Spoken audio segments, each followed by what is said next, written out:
Live हूँ मैं। Good evening everyone, good evening, कैसे हैं आप सब लोग? Good evening everyone. Sunita Yadav, Vicky Kumar, भगवान सिंह, गुड इवनिंग एवरीवन। चलो, क्लास आज होगी कि नहीं होगी? बिल्कुल होगी बेटा क्लास, ऐसा नहीं है कि क्लास नहीं होगी। हाँ चलिए, तो जल्दी से लाइव आइए। जो बच्चे अभी लाइव नहीं आए हैं कह रहे हैं क्लास होगी कि नहीं होगी। क्यों नहीं होगी क्लास? क्लास बिल्कुल होगी बेटा, ठीक है। चलो एक बार कमेंट करके बताना क्लास लाइव चल रही है ना। अरविंद कुमार कह रहे नो मैम, क्या मतलब क्लास नहीं चल रही? हाँ क्लास है बेटा, बिल्कुल है class. Good evening Radha Kumar, Gaurav Kumar, Dinesh, Vijendra Meena. अच्छा, साइंस स्पेशल 12 में इससे पहले मैं क्लास दे रही थी, चलते चलते पता नहीं क्लास ऑटोमेटिकली बंद सी हो गई, कुछ एरर्स आ गए थे 1 घंटे के बाद। तो वहाँ से हम कल स्टार्ट कर लेंगे, ठीक है? कल स्टार्ट कर लेंगे, सेम चीज़ को हम कल स्टार्ट कर लेंगे। मैम आज नोटिफिकेशन आया है, रोज़ आता है खुशबू, आपने नोटिफिकेशन देखते नहीं होंगे आप। मैम आप लाइव हो क्या? यस सुमित लांबा, मैं लाइव हूँ। ओके चलिए, तो आज साइंस स्पेशल 12 में मैं पढ़ा रही थी, पढ़ाते पढ़ाते तो कुछ एरर आ गया था उसमें, लेकिन कल हम वहीं से 1 घंटे के बाद जो पढ़ाना था वो हम वहीं से कंटिन्यू करेंगे। आइए फिर आज की क्लास स्टार्ट करते हैं। तो हम केमिस्ट्री की क्लास में क्या पढ़ रहे थे बच्चों? अगर तुम लोगों को याद हो तो हम केमिस्ट्री की क्लास में पढ़ रहे थे हाइड्रोजन। हाइड्रोजन नॉन मेटल होता है, एक अधातु है, और हम नॉन मेटल्स की ही बात कर रहे थे। अधातु में हम किसकी बात कर रहे थे? हम पढ़ रहे थे हाइड्रोजन। अब हाइड्रोजन से बहुत सारे क्वेश्चंस मैंने आपको करवाए थे, बहुत सारी चीज़ें पढ़ ली थी हाइड्रोजन से। क्या क्या पढ़ी थी ज़रा जल्दी से कमेंट करके बताओ। मैम सुमित लांबा कह रहे हैं आप मेरा क्रश हो।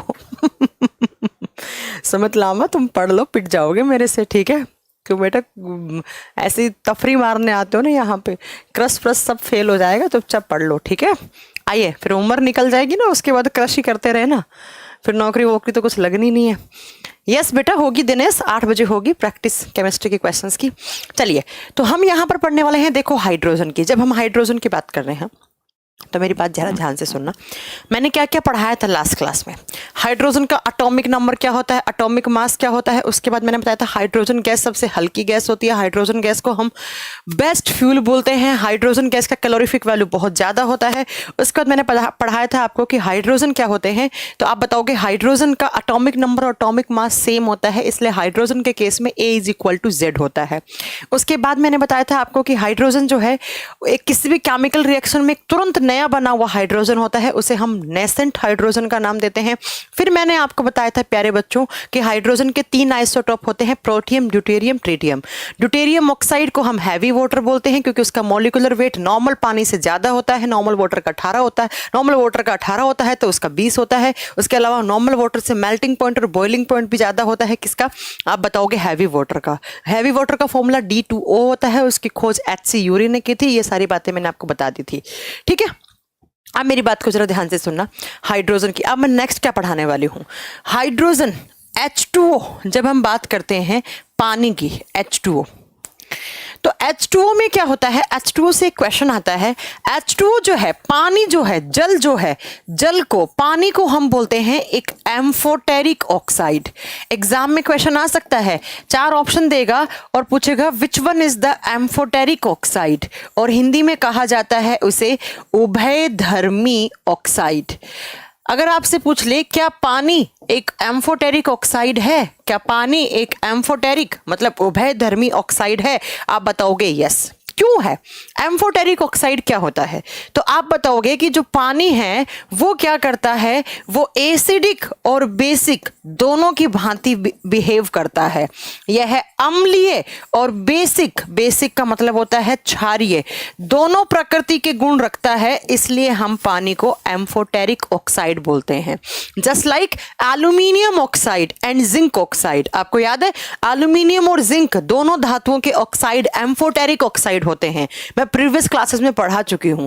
अब आपसे पूछे कि वो कौन सा नॉन मेटल है जिसके ऑक्साइड एम्फोटेरिक ऑक्साइड होते हैं, तो आप क्या बताओगे? H, hydrogen. क्यों? क्योंकि H के हाइड्रोजन से जो बनने वाला पानी है, पानी एसिडिक और बेसिक दोनों मीडियम में, एसिडिक में एसिडिक के भांति, बेसिक में बेसिक के भांति बिहेव करता है, इसलिए पानी को हम बोलते हैं एक एम्फोटेरिक ऑक्साइड। और इससे पहले सुमित ने बिल्कुल सही आंसर दिया, एल्यूमिनियम ऑक्साइड और जिंक ऑक्साइड भी क्या थे, एम्फोटेरिक ऑक्साइड थे। तो ये आपका नेक्स्ट, ये मैं क्वेश्चन करवा रही हूं जो आपके एग्जाम से आते हैं हाइड्रोजन से, तो ये क्वेश्चन आ जाए तो इसको आंसर आपको ऐसे करना है। अब नेक्स्ट एग्जाम में क्या क्वेश्चन आता है यहां से हाइड्रोजन से, बेटा पानी से बनती है बर्फ। पानी से क्या बनती है, बर्फ। अगर आपसे पूछ ले जो पानी है वो तीनों अवस्थाओं में पाया जाता है, अगर हाइड्रोजन की बात करते हैं, पानी छोड़ो, आप पहले मेरी बात को जरा ध्यान से सुन लो।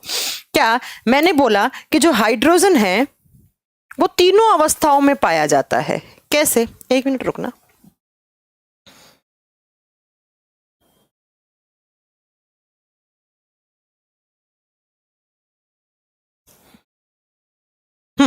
चलिए सुनिए, एक तो है आपके पास पानी, यहां पर है आपके पास वाटर, पानी है, इधर है आपसे पानी से बनने वाली बर्फ। अब आपने फिजिक्स में एक चीज पढ़ी होगी, क्या चीज पढ़ी होगी कि पानी, पानी क्या हो गया, लिक्विड। ये क्या है, लिक्विड फॉर्म है।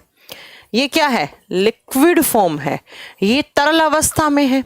और आइस किस में है, आइस होती है सॉलिड स्टेट में, ठोस अवस्था में होती है।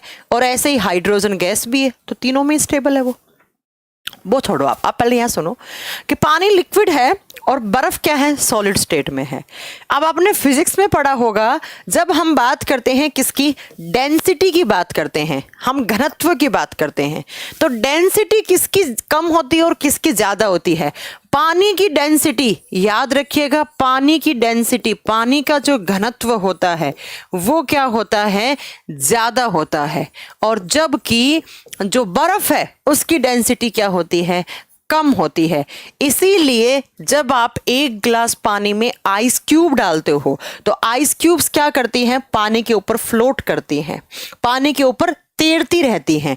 एग्जाम में क्वेश्चन आता है, क्या क्वेश्चन, मैं कुछ क्वेश्चन करवा रही हूं जो बहुत बार एग्जाम में आते हैं। क्वेश्चन क्या आएगा कि भाई बर्फ जो है वो पानी पर तैरती क्यों है, बर्फ पानी पर फ्लोट क्यों करती है, तैरती क्यों है। तो आप क्या बताओगे, जिसका डेंसिटी कम है वो हमेशा ऊपर रहेगा। तो ये बताओगे कि जो बर्फ है उसकी डेंसिटी क्या होती है, कम, और पानी की डेंसिटी क्या होती है, ज्यादा। इसलिए एक ग्लास पानी के अंदर अगर आपने बर्फ आइस क्यूब डाली तो वो क्या करती हैं, फ्लोट करती रहती हैं। पहले तो मैंने बताया पानी एक एसिडिक और बेसिक दोनों की भांति व्यवहार करता है, इसलिए पानी एक एम्फोटेरिक मॉलिक्यूल है।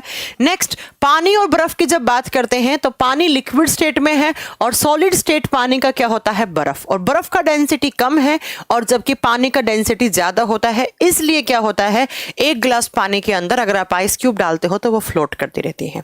ऐसे ही बच्चों यहां से दो क्वेश्चन और आते हैं। अभी गर्मी आने वाली है, गर्मियों में आपने देखा होगा एक चीज, क्या देखते हैं कि हम लोग हमारे घरों में जो रेफ्रिजरेटर होते हैं, जो फ्रिज होते हैं, उसके ऊपर वाले बॉक्स में हम जिसको हम क्या, जो ज़्यादा ठंडा होता है जहाँ पर हम बर्फ़ जमाते हैं, उसके अंदर आपने अगर एक ग्लास पानी, एक पानी की बोतल, मतलब एक बोतल के अंदर आपने पानी डालकर उसे भरकर अगर आपने ऊपर वाले फ्रीज़र में रख दिया और आपने उसको 7-8 घंटे तक देखा नहीं, तो वो प्लास्टिक का बोतल क्या होता है, वो फट भी सकता है। वो क्या कर सकता है, वो फट भी सकता है। कांच की बोतल भी फट सकती है। ऐसा क्यों होता है? अगर आपने पानी को बोतल के अंदर भरकर फ्रीजर में रखा तो फ्रीजर में रखने से आप अगर 7-8 घंटे तक आप उसे संभालते नहीं हो तो बेटा क्या होता है, वो बोतल फट जाता है। गर्मियों के महीनों में फ्रीजर के अंदर जो पानी की बोतल रखी हुई होती है वो फट जाती है। क्यों फट जाती है, इसका रीजन सुनना। आइस और वाटर, जब हम बर्फ और पानी की बात करते हैं तो आप दो चीजों की बात करते हैं। सबसे पहले आप डेंसिटी की बात करते हैं, और अभी मैंने बताया था कि घनत्व, पानी का सॉलिड स्टेट में घनत्व क्या होता है, कम होता है, जबकि लिक्विड स्टेट में घनत्व क्या होता है, ज्यादा। लेकिन जब आप वॉल्यूम की बात करते हो, वॉल्यूम का मतलब होता है आयतन, जब आप आयतन की बात करोगे तो जो आइस है उसका वॉल्यूम क्या होता है, ज्यादा। किसके कंपैरिजन में, पानी के। पानी जो लिक्विड स्टेट में है उसका घनत्व, उसका वॉल्यूम क्या है, आप बताओगे, कम है। तो आपने क्या करा, एक ग्लास पानी लिया, उसको बोतल में भरा, और बोतल को, बोतल के अंदर जब आपने भरा है पानी तो क्या भरा, पानी, और उस पानी का वॉल्यूम क्या था, कम। पानी का वॉल्यूम अभी कम है जब आपने किस में भरा, बोतल में भरा। अब उसने उस पानी को आपने रख दिया कहाँ पर, उस बोतल को आपने पानी भरकर फ्रीजर में रख दिया। फ्रीजर में जैसे जैसे रखोगे तो बेटा धीरे धीरे के थोड़ी देर के बाद क्या होगा, जब उस पानी को कूलिंग मिलना स्टार्ट होगी, जब उसको ठंडक मिलना स्टार्ट होगी आपके फ्रीजर से, तब क्या होगा, धीरे धीरे वो पानी बर्फ में बदलेगा। और जैसे जैसे वो पानी लिक्विड स्टेट से सॉलिड स्टेट में जाएगा, धीरे धीरे धीरे धीरे जब वो बर्फ में बदलता जाएगा बदलता जाएगा बदलता जाएगा, तो बेटा यहाँ से वॉल्यूम क्या होता जाएगा, उसका ज़्यादा होता जाएगा। तो लिक्विड से जब पानी सॉलिड स्टेट में आता है तो उसका आप याद रखोगे वॉल्यूम ज़्यादा होता रहता है। और इतना वॉल्यूम ज़्यादा होएगा एकदम, जब पूरी बर्फ जम जाएगी उस बोतल के अंदर तो थोड़ी देर के बाद इतना ज़्यादा हो जाएगा तो क्या हो जाएगा, वो बोतल, फ्रीज में रखी हुई बोतल क्या होती है, फट जाती है। यही आपसे एग्जाम में क्वेश्चन आता है। क्या क्वेश्चन आएगा कि हमारे घरों में जो फ्रिज में रखी हुई बोतल होती है वो फट क्यों जाती है, तो आप क्या बताओगे, क्योंकि जब पानी लिक्विड स्टेट में है, तरल अवस्था में है, तो उसका वॉल्यूम कम है, लेकिन जब पानी लिक्विड से सॉलिड स्टेट में जाता है, मतलब पानी से बर्फ जमती है, तो बर्फ का आयतन ज्यादा होता है जबकि डेंसिटी कम है। तो आयतन जब ज्यादा होगा तो वो फ्रिज में रखी हुई बोतल होगी, वो क्या होगी, तो आप बता दोगे वो फट जाएगी, वो फट सकती है। इसलिए फ्रिज में रखी हुई बोतल फट जाती है बहुत जल्दी। अब आपने एक चीज और पढ़ी होगी फिजिक्स में, वो मेरा नहीं है पढ़ाने का, जब आप बर्फ को गर्म करते हैं तो पिघलने पर सिकुड़ जाती है। आपने ये चीज नोट करी है, जब आपने बर्फ को पिघलते हैं तो वो क्या होती है, सिकुड़ जाती है। क्यों, क्योंकि आप यहां से इसको देख के आंसर कर सकते हो, क्योंकि बर्फ का डेंसिटी क्या होता है, कम होता है। बाकी आपने फिजिक्स में बहुत अच्छे से फिजिक्स वाले सर से पढ़ रखी होगी इस चीज को। तो मैंने यहाँ पर 3 क्वेश्चन करवाए कि पानी क्या है, एक एम्फोटेरिक मॉलिक्यूल है, एक उभयधर्मी अणु है। उसके बाद दूसरा क्वेश्चन मैंने क्या बताया यहाँ से कि जो पानी है वो, अगर हम बात करते हैं H2O की, H2 की जब बात करते हैं या H2O की बात करते हैं तो ये तीनों स्टेट में स्टेबल है। H2 गैस, हाइड्रोजन गैस भी हम काम में लेते हैं, लिक्विड है ही H2O पानी है। सॉलिड की बात करेंगे तो आइस, और आइस का क्या होता है, डेंसिटी कम होता है, वॉल्यूम ज़्यादा होता है। और यहाँ पर आप बात करोगे क्या कि पानी का डेंसिटी क्या होता है, ज़्यादा, और वॉल्यूम क्या होता है, कम। ये सारी बातें आपको नोट करनी है। इसके बाद अब हम नेक्स्ट पॉइंट क्या पढ़ सकते हैं यहाँ पर, इसके बाद आता है हाइड्रोजन अपना एक कंपाउंड बनाता है। पानी तो हो गया, हाइड्रोजन की जब हम बात करते हैं, हाइड्रोजन ऑक्सीजन के साथ जुड़कर, हाइड्रोजन ऑक्सीजन के साथ जुड़कर एक और कंपाउंड, कौन सा कंपाउंड, तो H2O2, ये एक कंपाउंड और क्रिएट करता है। यहां से भी एग्जाम में कभी कभी क्वेश्चन बन जाते हैं जो आपको नोट करने हैं। मैंने क्या कहा कि हाइड्रोजन को जब आपने ऑक्सीजन के साथ जोड़ा तो यहां से एक नया कंपाउंड बना आपके सामने, और वो क्या बना है, इसको कहा जाता है हाइड्रोजन पर ऑक्साइड। इसे कहा जाता है हाइड्रोजन पर ऑक्साइड, सेम नाम हिंदी में है, इसे हम हाइड्रोजन पर ऑक्साइड के नाम से जानते हैं। जब 2 हाइड्रोजन 2 ऑक्सीजन के साथ जुड़ते हैं तो हाइड्रोजन पर ऑक्साइड बनता है। और इससे एग्जाम में बहुत सारे क्वेश्चन आते हैं, इससे एग्जाम में बहुत सारे क्वेश्चन आते हैं, यही मुझे आपको पढ़ाना है। जब मैं बात करती हूँ H2O2 की, तो सबसे पहले अगर हम बात करते हैं वो कौन से साइंटिस्ट हैं जिनके द्वारा ये बनाया गया या जिनके द्वारा इसकी खोज हुई, किसने इसको डिस्कवर किया, हु डिस्कवर्ड हाइड्रोजन पर ऑक्साइड, तो आपके सामने एक साइंटिस्ट का नाम आएगा J.L.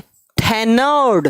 J.L. थेनर्ड नाम करके साइंटिस्ट हैं जिन्होंने सबसे पहले लेबोरेटरी में क्या बनाया, आप बताओगे, H2O2 हाइड्रोजन पर ऑक्साइड बनाया। क्या बनाओगे, हाइड्रोजन पर ऑक्साइड बनाया।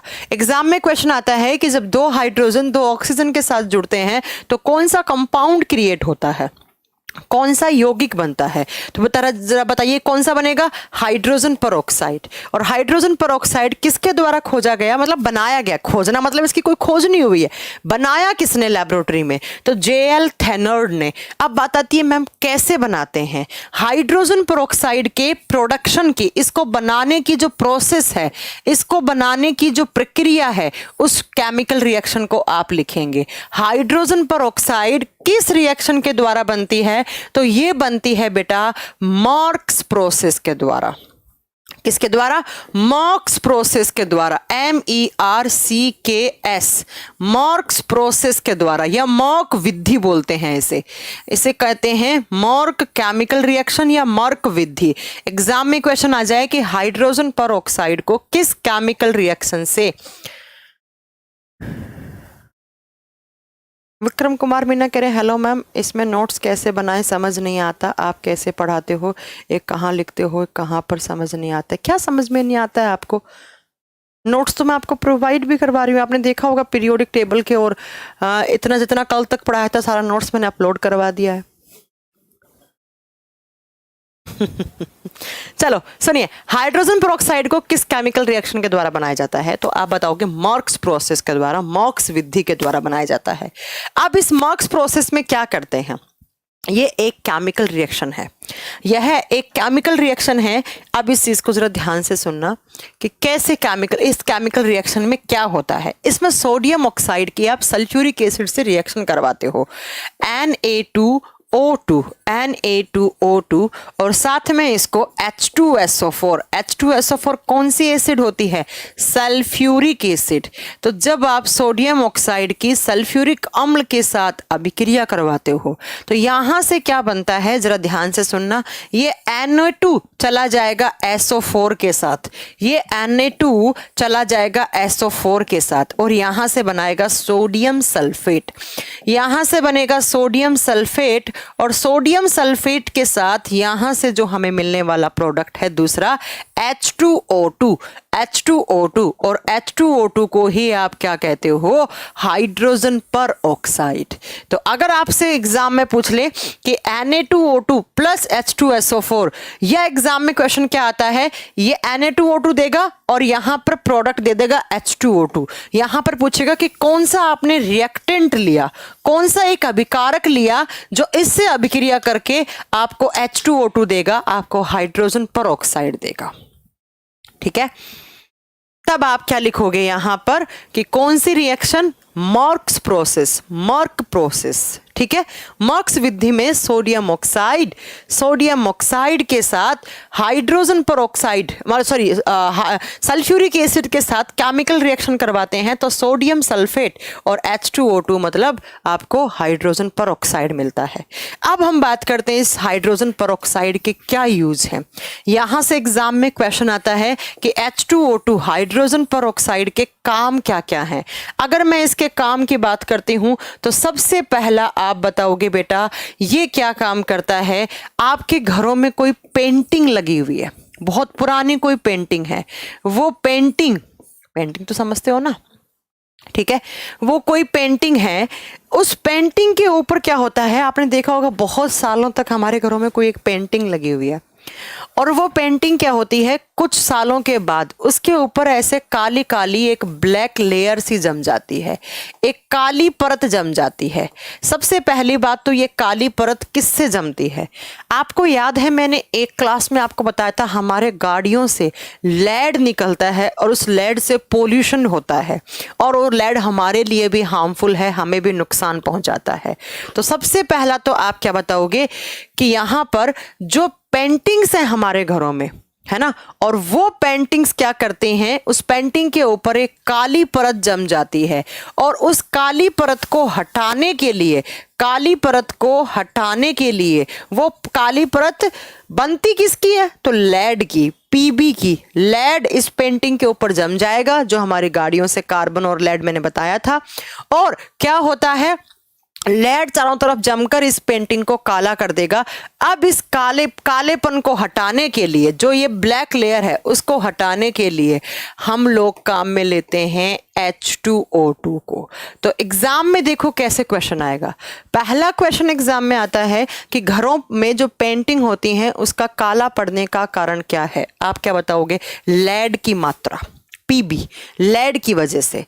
दूसरा आप बताओगे उस काले लेयर को, उस ब्लैक लेयर को हम हटाते किस सॉल्यूशन से हैं? आप बताओगे H2O2, हाइड्रोजन परऑक्साइड से। पहला क्वेश्चन। नेक्स्ट है बेटा, ये कहाँ काम आता है hydrogen peroxide? Cleaning of wound, दूसरा यूज क्लीनिंग ऑफ वाउंड। और क्लीनिंग ऑफ वाउंड का मतलब होता है कहीं पर भी आपको घाव लगा, चोट लगी, चोट लगने पर क्या पड़ता है, घाव। तो घाव की सफाई करते हैं। आप डॉक्टर के पास जाते हो, डॉक्टर मुझे यहाँ चोट लग गई, तो डॉक्टर क्या करता है, स्प्रिट लेता है। क्या लेता है, स्प्रिट, और उस स्प्रिट से क्या कर देता है, उस घाव को क्लीन करता है, ताकि जहां पर लगी है घाव से चोट, जो घाव पड़ा है आपको, उस घाव में कोई बैक्टीरिया वगैरह तो नहीं पनपे हुए हैं। उन बैक्टीरिया को हटाने के लिए क्या करते हैं, क्लीनिंग करते हैं उस हिस्से की, किससे, स्प्रिट से। और उसी स्प्रिट में क्या काम लिया जाता है, H2O2 हाइड्रोजन पर ऑक्साइड काम में लिया जाता है।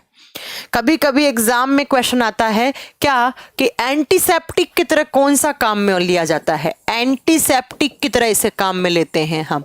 एंटीसेप्टिक का मतलब होता है कटने जलने पर या घाव कहीं पर पड़ जाता है, तो उसके लिए हम काम में लेते हैं किसको, H2O2 हाइड्रोजन पर ऑक्साइड को। एक कह रहा है, हरीश कह रहा है सोने को वॉशिंग करने के लिए। सोना तो एक्वारिगिया से होता है हरीश, तुम लोग दिमाग कहाँ रख के पढ़ते हो बेटा। हाँ बेटा धीरज, तुम कहाँ थे इतने दिन। सोने को धोते किससे, एक्वारिगिया से, एक्वारिगिया से। स्प्रिट आपको जब कहीं घाव पड़ता है तो आप स्प्रिट से जब साफ करते हैं आपको बिल्कुल ठंडा सा लगता है। नेक्स्ट यहाँ पर अगला इसका तीसरा यूज है, वो है इसको भरा जाता है रॉकेट फ्यूल की तरह भी, इसको रॉकेट फ्यूल में भी भरा जाता है।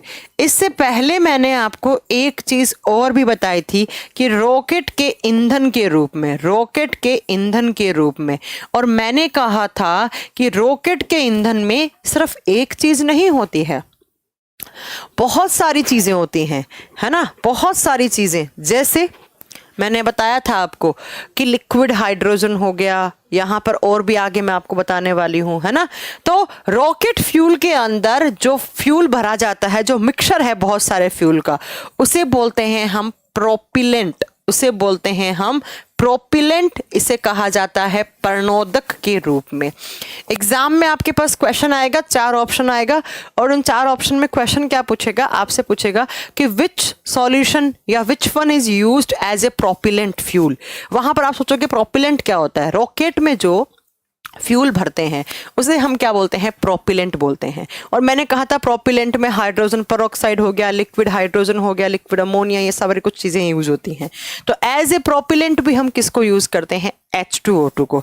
इसके अलावा हम बात करते हैं H2O2 और कहाँ काम आता है। एक और आपको यूज याद रखना है, प्रिजर्वेशन में। यह है बहुत सारी चीजों को प्रिजर्व करके रखने में भी काम आता है। किसका प्रिजर्वेशन, जैसे यह है प्रिजर्वेशन में भी काम आता है। किसके प्रिजर्वेशन में, यूरिन के। यूरिन का मतलब होता है मूत्र, मूत्र के संग्रहण में। साथ में कुछ जूसेस होते हैं, उनके लिए दूध, दूध होता है ना, दूध, दूध के अंदर बैक्टीरिया वगैरह ना पनपे, तो दूध के प्रिजर्वेशन में, या जूसेस के प्रिजर्वेशन में, या जो ह्यूमन यूरिन, जैसे आप डॉक्टर के पास यूरिन का सैंपल दे के आते हैं, क्योंकि यूरिन आपकी बहुत सारी बीमारियों को इंडिकेट कर सकता है। यूरिन में कुछ अबनॉर्मल चीज़ें आ जाती हैं तो उससे इंडिकेशन मिल जाता है कि आपके बॉडी में कुछ ना कुछ बीमारी होने के चांसेस हैं। तो यूरिन के सैंपल को मान लो 2 से 3 दिन तक प्रिजर्व करके रखना है, तो वहाँ पर H2O2 काम में लिया जाता है। बहुत सारी वाइन्स हैं, वाइन हो गए, उनको प्रिजर्व करके रखने में H2O2 को काम में लिया जाता है। मतलब बेसिकली बैक्टीरियल वगैरह के इन्फेक्शन से बचाने के लिए हम H2O2 को काम में लेते हैं। तो H2O2 एक हाइड्रोजन का ही कंपाउंड है। जब 2 हाइड्रोजन 2 ऑक्सीजन के साथ जुड़ते हैं तो क्या बनता है, हाइड्रोजन पेरोक्साइड बनता है। और हाइड्रोजन पेरोक्साइड के ये 2 यूज बहुत, एक तो पेंटिंग वाला, कि पेंटिंग की सफाई हम किस सॉल्यूशन से करते हैं, जो काली परत जम जाती है वो हाइड्रोजन पेरोक्साइड से। स्प्रिट में क्या काम आता है, हाइड्रोजन पेरोक्साइड। रॉकेट फ्यूल में क्या काम आता है, as a propellant, hydrogen peroxide. Preserve करके रखने में, जैसे दूध, जैसे जूसेस, जैसे वाइन, जैसे यूरिन, इन सबको प्रिजर्व करके भी हम रखते हैं किसमें, तो आप क्या बताओगे बेटा, किसमें, हाइड्रोजन पेरोक्साइड में। तो हाइड्रोजन से हमने कितने सारे पॉइंट पढ़े, याद है तुम लोगों को, कितने सारे पॉइंट पढ़ाए मैंने। हाइड्रोजन गैस सबसे हल्की होती है, हाइड्रोजन आग लगा सकता है, इसलिए हम हाइड्रोजन गैस को बहुत कम यूज में लेते हैं एयर बलून्स वगैरह में, वहां पर हम हीलियम को प्रेफरेंस देते हैं। हाइड्रोजन गैस हल्की गैस होती है। हाइड्रोजन जो है वो तीनों अवस्थाओं में स्टेबल है, जैसे H2 गैस, जैसे लिक्विड H2O, जैसे अगर आप सॉलिड की बात करोगे तो आइस। फिर मैंने सॉलिड और आइस में से 3-4 क्वेश्चन बताए, मतलब सॉलिड और लिक्विड, पानी और आपका जो ये आइस है उससे 3-4 क्वेश्चन बताए। नेसेंट हाइड्रोजन की बात करी, फिर हमने एम्फोटेरिक ऑक्साइड की बात करी, फिर हमने किसकी बात करी, H2O2 की बात करी। और ये सारे के सारे एग्जाम में क्वेश्चन हाइड्रोजन से बन जाता है। ठीक है, अब बात करते हैं हम नेक्स्ट। हाइड्रोजन को इतना ही पढ़ेंगे, यहीं पर हम स्टॉप करते हैं। अब हम बात करेंगे, अगला नॉन मेटल है वो है हमारा ऑक्सीजन। अगला कौन सा है हमारा, ऑक्सीजन, न्यू एलिमेंट। वैसे नया एलिमेंट नहीं है, मतलब हमारे लिए नया है, हमें नया पढ़ना है। और जब आप ऑक्सीजन की बात करते हो बेटा, तो बेटा ऑक्सीजन से बहुत सारे क्वेश्चन अलग अलग एग्जाम में अलग अलग तरीके से पूछे जाते हैं। अगर मैं सबसे पहले बात करूंगी ऑक्सीजन की, तो एक क्वेश्चन आता है कि ऑक्सीजन की खोज किसने की थी। कोई बच्चा बताएगा मुझे ऑक्सीजन की खोज किसने की थी? चला जल्दी से बताइए, आप लोग खोज बताइए, इतने में मैं दूसरा पॉइंट बोलती हूँ। जब मैं ऑक्सीजन की बात करती हूँ बेटा, तो एक चीज बता दूं मैं आपको, हमारे बॉडी में अगर सबसे ज्यादा ह्यूमन बॉडी में, अगर आपसे एग्जाम में पूछे कि ह्यूमन बॉडी में सबसे ज्यादा एलिमेंट कौन सा होता है, most abundant element in human body, सबसे ज्यादा तत्व कौन सा पाया जाता है, आप बताएंगे ऑक्सीजन पाया जाता है। कौन सा पाया जाता है, ऑक्सीजन पाया जाता है। इसके बाद अगर मैं बात करती हूँ ऑक्सीजन, तो ऑक्सीजन की खोज बहुत सारे बच्चों ने बता दी है। तो मेरी बात को ध्यान से सुनना कि जो ऑक्सीजन एलिमेंट है, खोज में 2 चीजें याद करनी है। अगर पूछे कि ऑक्सीजन एलिमेंट है, तत्व है, उसकी खोज किसने की, तब तो आप बताओगे प्रिस्टले ने। किसने खोज की थी, प्रिस्टले ने। लेकिन आपसे पूछे कि जो ऑक्सीजन गैस है, जब 2 ऑक्सीजन जुड़ते हैं तब O2 बनता है। भाई जब 2 ऑक्सीजन जुड़ेंगे तभी तो O2 बनेगा, ऑक्सीजन गैस के फॉर्म में बनेगा। O2 की खोज किसने की, तब आप बताओगे शीन नाम के सीले नाम के साइंटिस्ट ने, SCHEELE, शीले नाम के साइंटिस्ट ने 1773 के लमसम का टाइम है। ईयर आपसे नहीं पूछा जाता है, आप तो ये लिख लो। अगर मैं कहती हूं अकेला ऑक्सीजन एलिमेंट की फॉर्म में है, वो किसने खोजा, तब तो आप बताओगे प्रिस्टले ने खोजा, मतलब जोसेफ प्रिस्टले इनका फुल नेम है। लेकिन अगर आप बात करते हो ऑक्सीजन गैस है, इसकी बात करेंगे तो वो शीले नाम के साइंटिस्ट ने 1772 की ईयर में इसके बारे में बताया था। अब मैं बात करती हूँ जब ऑक्सीजन की, तो ऑक्सीजन हमारे बॉडी में सबसे ज्यादा है। सबसे ज्यादा ऑक्सीजन होता है, फिर कार्बन होता है, फिर हाइड्रोजन होता है, फिर नाइट्रोजन होता है, फिर कैल्शियम वगैरह ऐसे चलते रहते हैं। OCHN, कैल्शियम, आयरन, ये सब आपका चलता रहता है। अब अगर मैं बात करती हूं ऑक्सीजन की, तो ऑक्सीजन जब जुड़ते हैं तो ऑक्सीजन गैस बनता है, और ऑक्सीजन गैस को कहा जाता है air of life. Air of life, ये एग्जाम में एक बार RS के एग्जाम में क्वेश्चन आया कि प्राणों की वायु, भाई प्राण को बचाने वाली वायु, एयर ऑफ लाइफ किसे कहा जाता है। भैया हम लोग सब ऑक्सीजन पर जिंदा हैं। क्यों जिंदा है हम बात करेंगे, ठीक है, हम बात करेंगे, मेरी बात को ध्यान से सुनिएगा। और रीना मलिक कह रही है मैम वाटर 70% होता है बॉडी में, H2O, तो वाटर में भी तो क्या है, ऑक्सीजन है। चलो मेरी बात को जरा ध्यान से सुनना। एयर ऑफ लाइफ, इसे प्राणों की वायु क्यों कहा जाता है। आप जानते हैं कि जितने भी लिविंग ऑर्गेनिजम्स हैं, अगर मैं अपनी बात करूं ह्यूमन बॉडी की, तो हमारे चारों तरफ क्या है, एयर। तो हम लोग एयर लेते हैं, लेकिन एयर में से हमारे बॉडी में हमें कौन सी गैस है जो हमारे ब्लड में जाकर सॉल्युबल होती है, ऑक्सीजन। और हमें ऑक्सीजन की ही जरूरत होती है। क्यों होती है, क्योंकि ऑक्सीजन जो है वो मनुष्य के शरीर में जाकर, ह्यूमन बॉडी में जाकर क्या करता है, ह्यूमन बॉडी में जैसे ही जाएगा तो ह्यूमन बॉडी का जो फूड है, उस फूड को क्या करता है, बर्न करता है, फूड को बर्न करता है, फूड को जलाता है। ऑक्सीजन गैस भैया आग लगाती है, इतनी बात तो आपको पता होगा, ऑक्सीजन गैस आग लगाती है। तो क्या होगा, ह्यूमन बॉडी में जाकर फूड को बर्न करता है, और जैसे ही फूड बर्न होता है तो आप बताओगे जब फूड बर्न होता है, फूड जलता है, तो वहां पर एनर्जी रिलीज होती है। तो क्या मैं ये बोल दूं कि हमारे बॉडी में ऑक्सीजन क्या काम करता है? हमारे बॉडी में ऑक्सीजन का काम होता है, जो आपने फूड खाया है, जो आप खाना खाते हो, उस खाने को उस खाने को तोड़ने का, उसे बर्न करने का, उसे जलाने का काम करता है कौन? तो ऑक्सीजन। ऑक्सीजन। और जैसे ही फूड बर्न होता है तो एनर्जी बनती है। तो हमारे बॉडी में बेसिकली जो हमारे पास एटीपी होती है, जो एनर्जी होती है, तो वो क्या करती हैं? वो एनर्जी किससे बनती है? ऑक्सीजन के ऑक्सीजन के फूड को तोड़ने से। इसीलिए हम इसे एयर ऑफ लाइफ, प्राणों की वायु बोलते हैं। तो अगर एग्जाम में क्वेश्चन आ जाए किस गैस को प्राणों की वायु या एयर ऑफ लाइफ कहा जाता है, तो आप बता दीजिएगा। अब एक बच्चा कह रहा है मैम एनवायरनमेंट में ऑक्सीजन कितना % होता है? बेटा आपको इतनी बात तो पता होना चाहिए कि ऑक्सीजन जो है वातावरण में वो अप्रोक्स 21% के लमसम है, 21% के लमसम है। ऑक्सीजन गैस और कहाँ काम आती है? ऑक्सीजन गैस काम आती है जब फोटोसिंथेसिस होता है। फोटोसिंथेसिस क्या होता है? प्रकाश संश्लेषण। और प्रकाश संश्लेषण में क्या होता है? जो पेड़ पौधे हैं आपके चारों तरफ, वो अपना भोजन बनाते हैं, तो जिस प्रक्रिया के थ्रू बनता है उसे फोटोसिंथेसिस कहते हैं। और जब फोटोसिंथेसिस की रिएक्शन होती है तो वहां से आउट होती है कौन सी गैस? ऑक्सीजन। ऑक्सीजन गैस वहां से क्या होती है?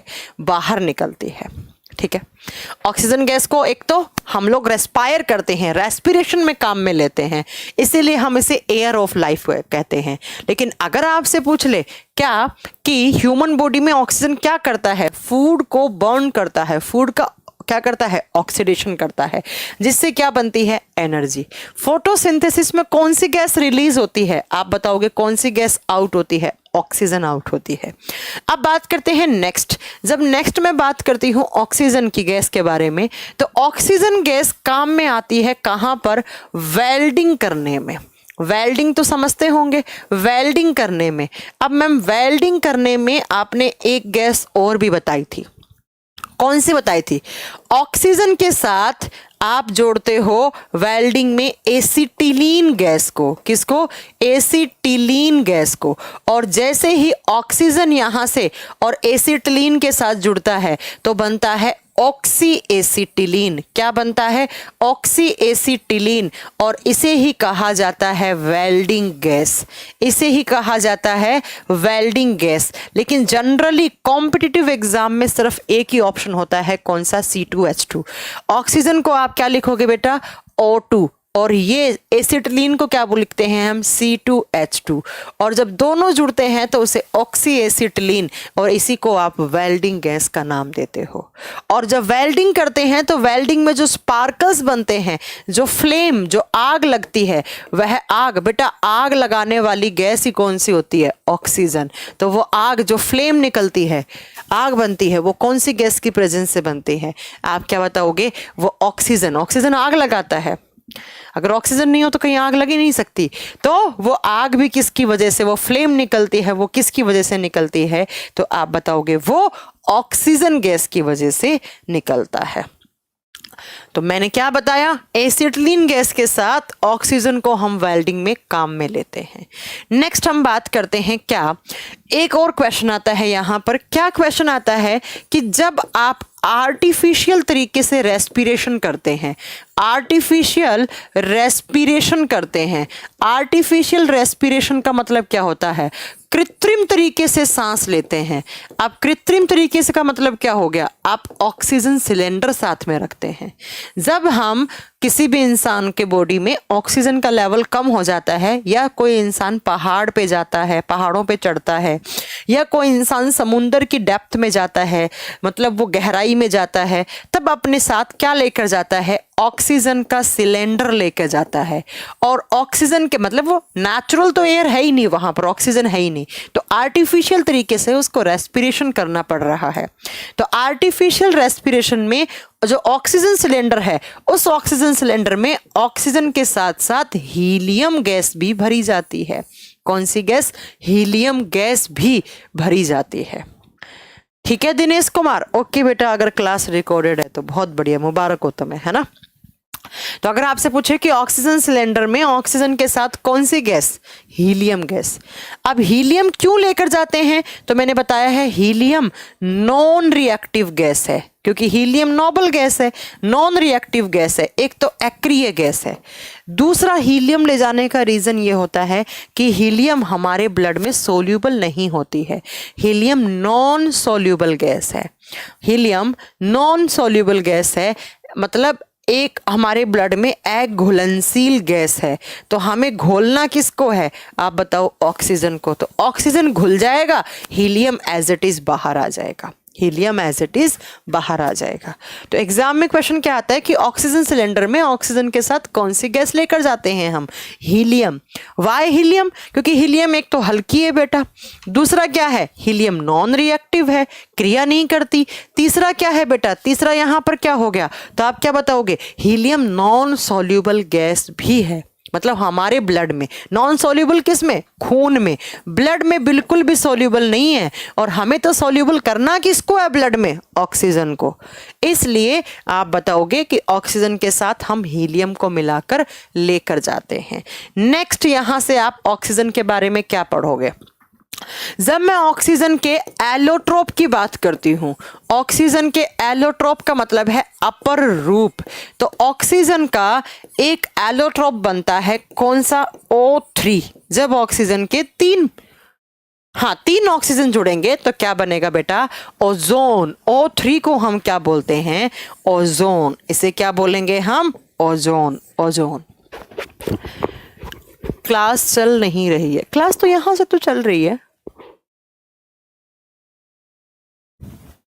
यहां से तो चल रही है बेटा। आइए यहां पर, जब मैं बात करती हूं किसकी, जब 3 ऑक्सीजन जोड़ोगे, जब 2 ऑक्सीजन जोड़े तो बेटा क्या बना आपके पास, ऑक्सीजन गैस बना। जब 3 ऑक्सीजन जोड़ा तो हमारे पास क्या बना, ऑक्सीजन का एक नया एलोट्रोप। और कौन सा, तो आप बताओगे O3। और O3 को क्या बोलते हैं हम, ओजोन। और इसी O3 को एक नाम और भी दिया जाता है, इसे कहा जाता है, ये ट्राई एटॉमिक है। ट्राई का मतलब 3 ऑक्सीजन के मॉलिक्यूल हैं, यह है 3 परमाणविक, त्रिपरमाणविक है, त्रिपरमाणविक यौगिक है। कैसा कंपाउंड है ये, ट्राई एटॉमिक। ट्राई का मतलब क्या हो गया, 3, किसके एटम, 3 ऑक्सीजन के एटम जुड़ेंगे तो हमें O3 मिलेगा, ओजोन, जिसे हम ओजोन का नाम देते हैं। अब मैं अगर बात करती हूं कि ओजोन गैस की जो लेयर बनी हुई, ओजोन लेयर बनी हुई है, वो कहाँ बनी हुई है। अगर हम बात करते हैं ओजोन की, तो बेटा ओजोन लेयर कहाँ होती है, तो हमारे चारों तरफ का जो वातावरण है, उस वातावरण का जो समताप मंडल है, समताप मंडल, स्ट्रेटोस्फेयर लेयर है, उस स्ट्रेटोस्फेयर लेयर में O3 की लेयर प्रेजेंट होती है, O3 की लेयर प्रेजेंट होती है। और ये O3 की लेयर क्या करती है, ये O3 की लेयर जो सन है, उस सन, सूरज से जितनी भी यूवी रेज आती हैं, अल्ट्रावायलेट रेज आती हैं, पैराबैंगनी किरणें आती हैं, उन पैराबैंगनी किरणों को आने से रोकता है धरती पर कौन सा layer, ozone layer. Ozone layer क्या करता है, यूवी रेज को कट करता है, इट कट यूवी रेज को, यूवी रेज को कट करता है, पैराबैंगनी किरणों को कट करता है। और ये पैराबैंगनी किरणें कहाँ से आती हैं, तो आप बताओगे ये पैराबैंगनी किरणें सन से आती हैं। तो हमारी धरती पर हम बात करूं तो हमारे बॉडी तक पैराबैंगनी किरणों को कट करने का काम कौन सी लेयर करता है, ओजोन लेयर, जो कि कहां पर है, एनवायरनमेंट की समताप मंडल, स्ट्रेटोस्फेयर लेयर में है। और अगर ये यूवी रेज को कट नहीं करेगा, और अगर ये यूवी रेज ह्यूमन बॉडी के कांटेक्ट में आई, मनुष्य के शरीर के संपर्क में आ गई, तो एक तो हमें बहुत सारी स्किन डिजीज करेगा, बहुत अलग अलग प्रकार की बीमारियां कर सकता है हमारी त्वचा से संबंधित। दूसरा, स्किन कैंसर भी कर सकता है। ये क्या कर सकता है, स्किन कैंसर, स्किन के अंदर कैंसर भी पैदा कर सकता है। इसीलिए आप याद रखोगे कि ओजोन लेयर जो है वो यूवी रेस को कट करता है। यूवी रेस कहाँ से आती हैं? तो सन से, सूरज से। और अगर ये यूवी रेस कट नहीं हो पाई तो ये यूवी रेस हमारे कांटेक्ट में आ गई तो हमें स्किन कैंसर जैसी खतरनाक बीमारियों का सामना करना पड़ सकता है। क्लास का लिंक हर दिन नहीं मिलता है, लिंक कहाँ से मिलेगा पंकज आपको? अब आप मुझे दो चीज़ें बताओ। एक तो आता है क्वेश्चन कि ये जो ओजोन लेयर है इसकी मोटाई, जो ओजोन परत है वो कितनी मोटी रह गई है, उसमें कितना होल हुआ है, इसको चेक करने के लिए ओजोन लेयर की मोटाई को हम किस यूनिट में नापते हैं। और दूसरा, हम ओजोन डे कब बनाते हैं, ओजोन डे कब सेलिब्रेट किया जाता है। ये एग्जाम के दो क्वेश्चन हैं, बताइए जरा। आंसर करो। कौन सी यूनिट में हम O3 लेयर की मोटाई को नापते हैं?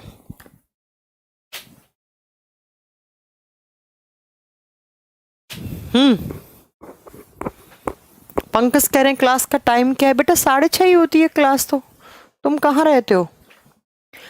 O3 ये पढ़ा होगा आपने कभी ना कभी, EVS में, एनवायरमेंटल साइंस में पढ़ रखा होगा आपने। पंकज अब तुम नहीं आते हो तो उसमें मैं क्या कर सकती हूँ? हाँ, ओजोन लेयर, ओजोन डे कब सेलिब्रेट करते हैं? विक्की कुमार ने सही आंसर दिया। ओजोन डे मनाया जाता है 16 सितंबर को। 16 सितंबर को ओजोन डे मनाया जाता है। और ओजोन लेयर की जो विड्थ है, मोटाई है, उसे हम कौन सी यूनिट में? डॉब्सन यूनिट, डॉब्सन इकाई में मेजर करते हैं। हाँ जी, डॉब्सन यूनिट में, बिल्कुल सही बोला आपने, डॉब्सन यूनिट में। शिवाकांत, विक्की कुमार,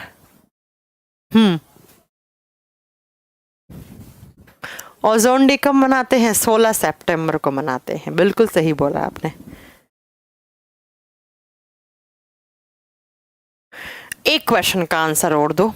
जो ओजोन होल हुआ है, ओजोन होल, वो ओजोन होल जो है वो कहां पर हुआ? हाँ, डॉब्सन यूनिट हो गया साधना बेटा।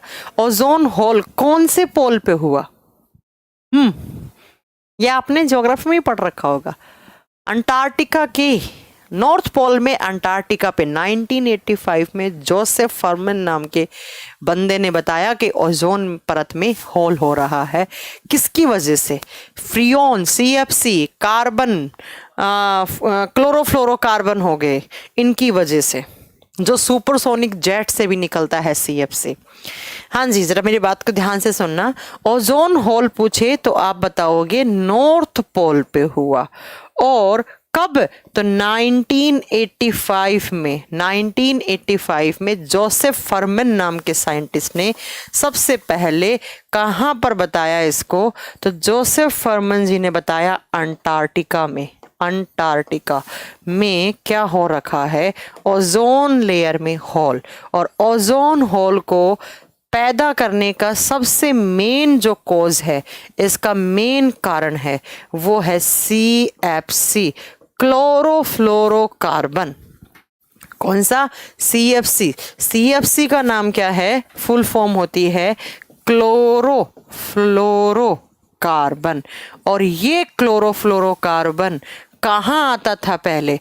इसी का नाम था फ्रियोन। इसी को ही हम आम भाषा में फ्रियोन, या इसी को हम AC गैस, AC वगैरह में एज ए रेफ्रिजरेंट भरा जाता था। रेफ्रिजरेंट क्या होता है? ठंडक के लिए। इसीलिए CFC को क्या किया गया? बाद में बैन किया गया, क्योंकि अगर इस तरीके से CFC काम में ली जाएगी तो इतना ज़्यादा यहाँ से इस फ्रियोन की वजह से ओजोन लेयर में होल होता जाएगा और ओजोन लेयर का डेप्लीशन होता जाएगा। तो ओजोन लेयर का डेप्लीशन का मेन कारण क्या है? फ्रियोन, AC गैस, जो AC के अंदर भरा जाता था, जिसका फुल फॉर्म क्लोरोफ्लोरोकार्बन होता है। और बाद में इसी CFC को इसीलिए बैन किया गया। इसके अलावा ये CFC कहाँ से? सुपरसोनिक जेट, जेट तो देखे होंगे ना, सुपरसोनिक जेट जो होते हैं उनसे भी निकलता है। तो अगर एग्जाम में क्वेश्चन आ जाए सुपरसोनिक जेट से क्या निकलता है, तो आप बताओगे CFC, CFC। तो यहाँ पर भी, इन पर भी बैन लगाया गया। ड्राई आइस नहीं बेटा, ड्राई आइस तो आजकल भरी जाती है, ड्राई आइस की बात नहीं करोगे आप, ड्राई आइस तो आजकल भरी जाती है। इसको बैन करने के बाद, जब CFC को बैन किया ना, तो उसके बाद क्या क्या एज ए रेफ्रिजरेंट भरने लग गया AC में और फ्रिज में। तो देखो, जैसे ही CFC पे बैन लगा ना, तो CFC की जगह क्या क्या काम में आ रहा है, अब इसके रिप्लेसमेंट में क्या क्या चीजें। एक तो आ रहा है HFC, HFC हाइड्रोफ्लोरोकार्बन, हाइड्रोफ्लोरोकार्बन। दूसरा यहां से काम आ रहा है लिक्विड अमोनिया को काम में लेते हैं, द्रवित अमोनिया। और इसके अलावा ड्राई आइस, और ड्राई आइस तो मैं बहुत पहले ही बता चुकी हूं, शुष्क बर्फ, जैसे ठोस कार्बन डाइऑक्साइड शुष्क बर्फ बोलते हैं, ये सब भरा जाने लग गया है। हाँ, हाइड्रोफ्लोरोकार्बन HFC। CFC बैन हुआ बेटा, HFC नहीं हुआ प्रियंक, CFC बैन हुआ है, HFC नहीं हुआ है। तो मैंने क्या बताया, मैंने कहा कि ऑक्सीजन, जब ऑक्सीजन के 2 एटम जुड़ते हैं तो ऑक्सीजन गैस बनता है, और वही ऑक्सीजन गैस हमारे बॉडी में जैसे एयर ऑफ लाइफ कहा जाता है, या फोटोसिंथेसिस में वो क्या होती है, रिलीज होती है। और ऑक्सीजन हमारे बॉडी में ब्लड में सोल्यूबल होकर क्या करती है, जो हम खाना खाते हैं उसे बर्न करके उससे एनर्जी रिलीज करती है। लेकिन जब ऑक्सीजन के 3 एटम जुड़ते हैं तो ऑक्सीजन का एक एलोट्रोप, ओजोन लेयर जिसे O3 कहते हैं, वो तैयार होता है। और ओजोन लेयर स्ट्रेटोस्फेयर में इसके ओजोन की लेयर पाई जाती है, और ये ओजोन लेयर क्या करती है, धरती पर जो सूर्य से आने वाली पैराबैंगनी किरणें होती हैं उनसे बचाती हैं, उन्हें रोकती हैं। अगर ये ओजोन लेयर नहीं होगा तो ओजोन लेयर ना होने के कारण UV रेज हमारी स्किन के कांटेक्ट में आएंगी, तो हमें स्किन कैंसर या बहुत सारे चर्म रोग पैदा कर सकती हैं। तो इसीलिए हमें ये CFC वगैरह को बैन करना पड़ा, क्योंकि CFC ओजोन लेयर को डेप्लीटेट कर रहा था, डेप्लीशन कर रहा था, उसके अंदर ओजोन होल को बढ़ावा दे रहा था। और ओजोन होल नॉर्थ पोल पे सबसे पहले देखा गया, किसके द्वारा, जोसेफ फरमैन ने। कहां पर, तो आप बताओगे अंटार्कटिका में। और अगर आपसे पूछे ओजोन होल करने के लिए मेन रिस्पॉन्सिबल गैस कौन सी है, तो CFC, जिसे आप AC गैस भी बोलते थे, जो AC में भरी जाती थी, या जो सुपरसोनिक जेट होते हैं उनसे भी CFC निकलता था। बाद में इसे बैन किया गया क्योंकि ये ओजोन होल को बढ़ावा दे रहा था। और ओजोन इसको जब बैन किया गया तो इसकी जगह HFC हाइड्रोफ्लोरोकार्बन, लिक्विड अमोनिया जिसे हम बोलेंगे द्रवित अमोनिया, या ड्राई आइस शुष्क बर्फ जैसे रेफ्रिजरेंट काम में लेते हैं। इन सबको बोलते हैं हम रेफ्रिजरेंट। और रेफ्रिजरेंट्स क्या होते हैं, रेफ्रिजरेंट्स होते हैं बच्चों प्रशीतक, ठंडक करने वाला, ठंडक कूलिंग इफेक्ट देने वाले, AC में फ्रिज में जो भरे जाते हैं। मैम ऑक्सीडेशन स्टेट बता दो ऑक्सीजन की। बहुत अच्छा क्वेश्चन पूछा, किसने पूछा, इस बच्चे का नाम यहाँ से। ऑक्सीजन, जब आप ऑक्सीडेशन स्टेट की बात करते हो ऑक्सीजन की, तो शिवाकांत ने पूछा है ना शायद, हाँ। तो शिवा सुनो तुम, ऑक्सीजन जो है, ऑक्सीजन की जब बात करते हो तो ऑक्सीजन 3 ऑक्सीडेशन स्टेट में स्टेबल हो सकता है। पहला है बेटा, जब आप ऑक्सीजन को 2- के फॉर्म में लिखते हो तो उसे -2 आप लिख सकते हो, -2, तो उसे कहा जाता है ऑक्साइड, उसे कहा जाता है ऑक्साइड। तो पहला ऑक्सीडेशन स्टेट ऑक्सीजन का क्या हो गया, -2 की फॉर्म में, मतलब ऑक्साइड की फॉर्म में। और अगर वो -1 की फॉर्म में है तो वो है पर ऑक्साइड। क्या है वो, पर ऑक्साइड है।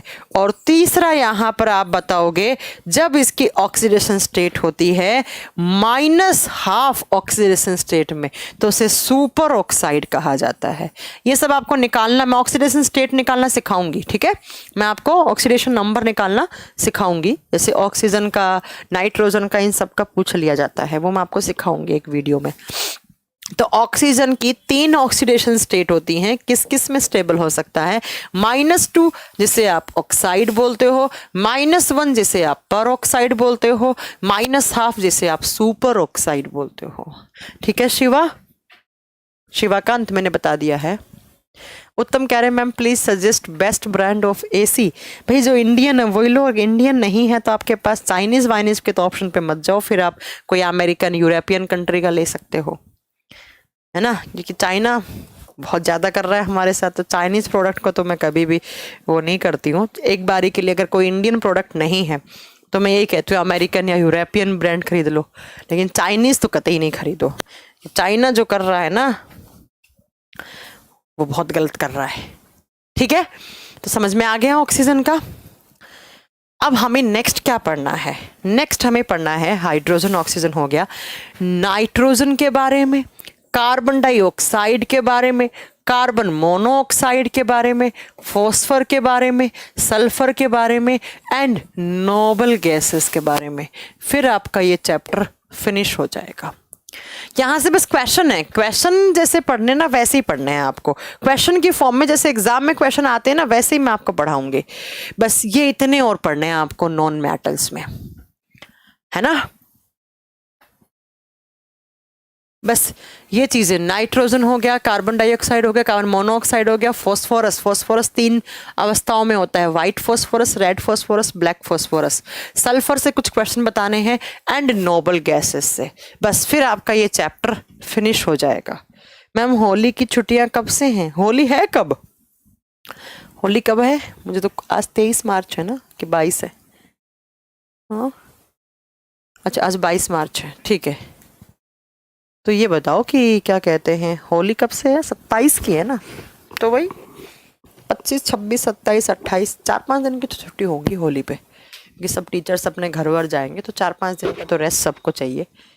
4 से 5 दिन की छुट्टी करेंगे शायद होली पे, देखते हैं। ठीक है, चलिए तो बस आज इतना ही है, बाकी हम कल पढ़ेंगे।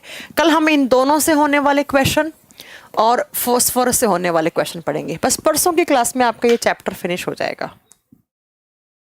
28 की है होली, तो मान लो 26, 27, 28, 29 की कर देंगे। बाकी नोबल मेटल्स मैंने बताई तो है बेटा, शैलेश कुमार, नोबल मेटल्स मैंने बताई हैं,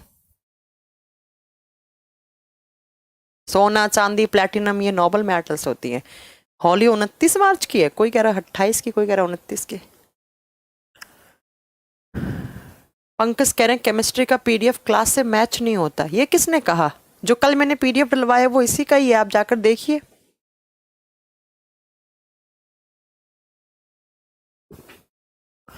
पंकज कह रहे हैं क्लास से मैच नहीं होता, ये किसने कहा क्लास से मैच? एटॉमिक स्ट्रक्चर बेटा, इसके बाद नेक्स्ट चैप्टर एटॉमिक स्ट्रक्चर ही पढ़ाऊंगी। जब आपका ये खत्म हो जाएगा ना नॉन मेटल, फिर हम अगला चैप्टर एटॉमिक स्ट्रक्चर, परमाणु संरचना, जहां पर मैं आपको एटॉमिक इलेक्ट्रॉनिक कॉन्फ़िगरेशन लिखना सिखाऊंगी, उसके साथ आपको सिखाऊंगी मैं क्या, आपको एटॉमिक मास याद करवाऊंगी थोड़ा बहुत, कुछ एटॉमिक नंबर तो मैंने पहले ही याद करवा दिए थे पीरियोडिक टेबल में। ठीक है, एटॉमिक मास वगैरह याद करना सिखाऊंगे। अगला चैप्टर यही लेंगे हम, एटॉमिक स्ट्रक्चर ही लेंगे।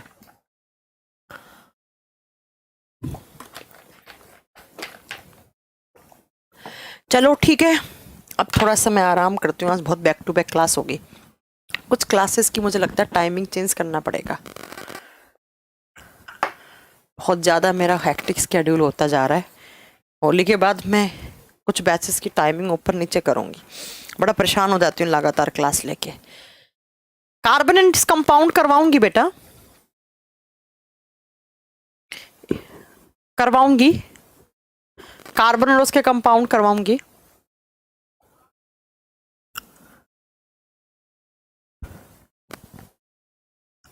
ठीक है, चलिए। हाँ, आज मैं केमिस्ट्री के 30 क्वेश्चंस की प्रैक्टिस भी करवाने वाली हूँ केमिस्ट्री स्पेशल बैच में, आप देख सकते हैं।